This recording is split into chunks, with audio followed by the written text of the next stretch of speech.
এতিয়া যদি এটা MSME মিডিয়াম স্কেলে হওক বা লাৰ্জ স্কেলৰ ইণ্ডাষ্ট্ৰিয়ে হওক, এতিয়া ইণ্ডাষ্ট্ৰি এটা বনাই পেৰাচুটেদি নমাই দিলে নহ'ব।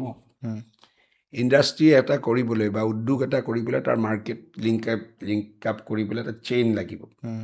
আৰু তাৰ কাৰণে চবতকৈ ডাঙৰ কথা হ'ল যে connectivity, roadways, Airways, railways, waterways.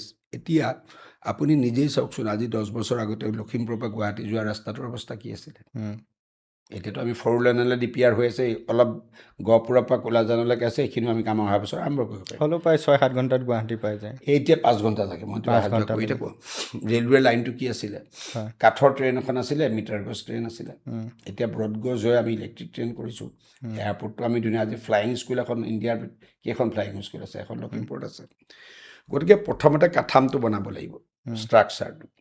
এই 5 বছৰ মোটামুটি আমি কানেক্টিভিটিৰ ক্ষেত্ৰত যথেষ্ট আগবাঢ়ি গ'লোঁ। আৰু মানুহৰ মনটোক আকাশ চুবৰ মন বুলি যে কয়, এটা মানুহৰ সেই মানসিকতা এটা আমি গঢ় দিবলৈ সক্ষম হ'লোঁ।